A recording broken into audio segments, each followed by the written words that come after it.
Oh, you who believe, give charity for the pleasure of Allah, the pleasure of Allah.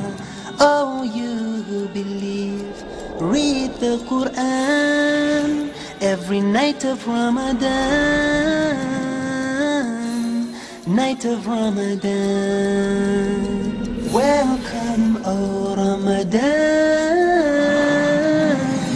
It is Ramadan.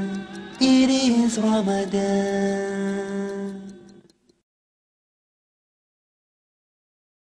প্রিয় মুসলিম এবং অমুসলিম ভাই ও বোনেরা, আসসালামু আলাইকুম ওয়া রাহমাতুল্লাহি ওয়া বারাকাতুহু।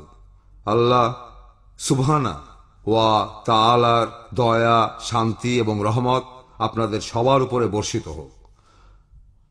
আমাদের অনুষ্ঠানে স্বাগতম। Ramzan a date with doctor Zakir. আমি আপনাদের হোস্ট ইউসুফ চেম্বার্স। আর আজকে আমাদের আলোচনার টপিক হল লাইলাতুল কদর, রায় দেয়ার রাত অথবা ক্ষমতার রাত। ডক্টর জাকির, আবারও আসসালামু আলাইকুম। ওয়ালাইকুম আসসালাম রহমতুল্লাহি ওয়া বারাকাতুহু। ডক্টর জাকির, আল্লাহ তাআলা যে লাইলাতুল কদরকে এভাবে গোপন করে রেখেছেন, এটার পেছনে কারণটা আসলে কি? আমরা এখানে যেটা ভাবতে পারি যে আল্লাহ সুবহানাহু ওয়া তাআলা তিনি কেন লাইলাতুল কদরের রাতটাকে এভাবে গোপন করে রেখেছেন। এখন প্রথম কারণ হিসেবে বলতে পারি যে আল্লাহ সুবহানাহু ওয়া তাআলা চেয়েছেন আমরা দ্বিগুণ চেষ্টা করি, যাতে করে আমরা বেশি করে তার ইবাদত করতে পারি। এটাই প্রধান কারণ। যদি সঠিক দিনটা জানতাম তাহলে শুধুমাত্র সেই দিনেরই ইবাদত করতাম।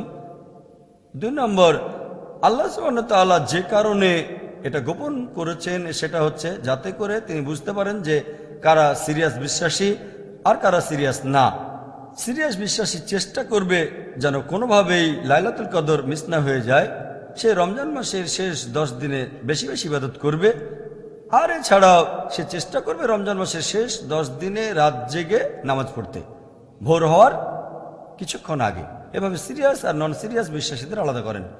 এছাড়াও আল্লাহ সুবহানাহু ওয়া তাআলা আরো অনেক কিছু গোপন রেখেছেন।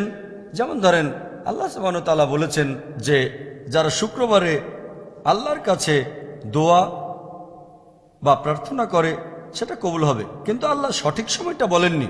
তাই শুক্রবারে অনেকে বেশিক্ষণ দোয়া করে। আরেকটা হাদিস আছে সহিহ বুখারীতে 3 নম্বর খণ্ড 2736 নম্বর হাদিস।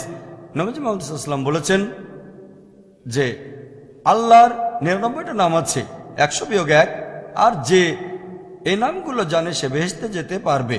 তবে আল্লাহ সুবহানাহু ওয়া তাআলা বা নবীজি সাল্লাল্লাহু আলাইহি সাল্লাম 99টা নামের সবগুলো বলেননি। আর আমরা আল্লাহ তাআলার যতগুলো নাম জানি সেগুলোই আমরা পালন করি। আর নবীজি বলেননি যে আল্লাহ তাআলার সবচেয়ে মহান নাম কোনটা হতে পারে। এমন হলে আমরা আল্লাহর সেই নামগুলো বলতে পারতাম। এছাড়াও আল্লাহ সুবহানাহু ওয়া তাআলা তিনি সব আউলিয়াদের নাম বলেননি যারা আল্লাহ তাআলার বন্ধু, কিন্তু কোরআন এবং হাদিসে কিছু নাম বলা হয়েছে, সবগুলো বলেননি। এমন হলে তাদের সবাইকে শ্রদ্ধা জানাতে পারতাম। এছাড়াও আল্লাহ সুবহানাহু ওয়া তাআলা আমাদের বলেননি কোন দিন আমরা মারা যাব। যদি আগে থেকে জানতাম যে 50 বছরে মারা যাব তাহলে একটু এনজয় করি। 50 বছর আয়ু থাকলে শেষ কয়েক বছরের অনুশোচনা করব। আমরা জানি না কখন মারা যাব, সেজন্য প্রস্তুত থাকবো যে এখনই মারা যেতে পারি। আমাদের হিসাবটা পজিটিভ থাকতে হবে, আর তখন থেকে প্রস্তুত থাকবো শেষ বিচারের দিনের জন্য। আমরা জানি না কখন মারা যাব, সেজন্য আমরা সব সময় ভালো কাজ করব, যতটা করা সম্ভব। আর আল্লাহ সুবহানাহু ওয়া তাআলা এটাও বলেননি যে শেষ বিচারের দিনটা কবে। পবিত্র কোরআনের সূরা লোকমানের 34 নম্বর আয়াতে উল্লেখ করা হয়েছে যে কিয়ামতের জ্ঞান কেবল আল্লাহর কাছে রয়েছে। তাই আমরা জানি না কবে মারা যাব অথবা কিয়ামত কবে, যাতে করে আমরা মেনে চলি আল্লাহ সুবহানাহু ওয়া তাআলার নির্দেশ। এই কারণেই আল্লাহ সুবহানাহু ওয়া তাআলা লাইলাতুল কদরের রাতটা নির্দিষ্ট করে আমাদের বলেননি। আচ্ছা, ঠিক আছে, আমরা বুঝতে পারলাম। এখন আমার মাথায় যে প্রশ্নটা ঘোরাফেরা করছে যে আমরা মুসলিমরা এরকম অনেক কিছু সম্পর্কে জানি না। এখন একজন মুসলিম কিভাবে এই লাইলাতুল কদরকে খোঁজার চেষ্টা করবে? হাদিসে এ ব্যাপারে গাইডলাইন দেয়া আছে যে আমরা কিভাবে লাইলাতুল কদরকে খুঁজব। একটা হাদিস আছে সুন্নান আবু দাউদে 1 নম্বর খণ্ড বুক অফ সালা 1370 নম্বর হাদিস। আবু যর রাদিয়াল্লাহু আনহু তিনি বলেছেন যে আমরা আল্লাহর রাসূলের সাথে সাথে রোজা পালন করতাম। নবীজি আমাদের নামাজ পড়ার জন্য ঘুম থেকে ডেকে তুলতেন শুধুমাত্র রমজান মাসের শেষ 7টা রাতে। সে সময় আমরা রাতের প্রথম তৃতীয়াংশ নামাজ পড়তাম। ষষ্ঠ রাতে তিনি আমাদের ঘুম থেকে তুলতেন না, আর তারপর পঞ্চম রাতে তিনি আমাদের ঘুম থেকে তুলতেন। আমরা নামাজ পড়তাম মাঝরাত পর্যন্ত। আর নবীজি যখন চলে যাওয়ার উপক্রম করতেন, সাহাবাগণ বলতেন, আপনি আমাদের সাথে সারা রাত নামাজ পড়লেন না কেন? তখন নবীজি বলতেন, ইমাম যতক্ষণ পড়ায় ততক্ষণ নামাজ পড়ো, তাহলে ধরে নেওয়া হবে সারা রাত তুমি নামাজ পড়েছ।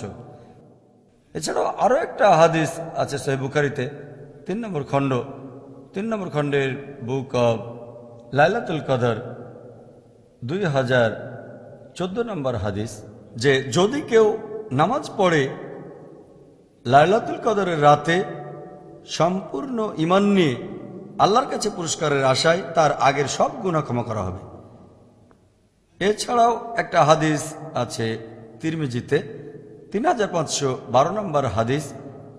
হযরত আয়েশা রাদিয়াল্লাহু আনহা আমাদের নবীজির স্ত্রী, তিনি আমাদের প্রিয় নবীজিকে জিজ্ঞেস করলেন যে আমি যদি লাইলাতুল কদর খুঁজে পাই তখন কি করব?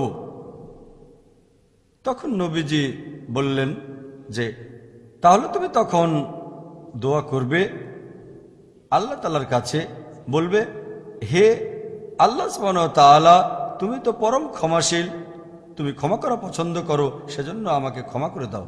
আরেকটা হাদিস আছে সহিহ বুখারীতে 3 নম্বর খণ্ড বুক অব ফাস্টিং 2026 নম্বর হাদিস, যে আমাদের নবীজি মুহাম্মদ সাল্লাল্লাহু আলাইহি ওয়াসাল্লাম রমজানের শেষ 10টা রোজার সময় তার কোমর বন্ধনী শক্ত করে বাঁধতেন, মানে তখন বেশি পরিশ্রম করতেন। স্ত্রীর সাথে সম্পর্কের ব্যাপারেও সংযত থাকতেন, আর রমজানের শেষ 10 দিন তিনি শুধু নামাজ পড়তেন। তিনি পরিবারের সবাইকে ঘুম থেকে ওঠাতেন। আরও একটা হাদিস সহিহ মুসলিমে 2 নম্বর খণ্ড বুক অব ফাস্টিং 2644 নম্বর হাদিস, যে নবীজি মুহাম্মদ সাল্লাল্লাহু আলাইহি সাল্লাম রমজান মাসের শেষ 10টা রাতে তিনি আরও বেশি নামাজ পড়তেন, বেশি করে আল্লাহর ইবাদত করতেন, দোয়া করতেন, জিকির করতেন শেষ 10 রাতে। আমরা মুসলিমরাও এভাবে লাইলাতুল কদরকে খুঁজব। প্রিয় ভাই ও বোনেরা, আবার দেখা হবে বিরতির পর ইনশাআল্লাহ। আসসালামু আলাইকুম।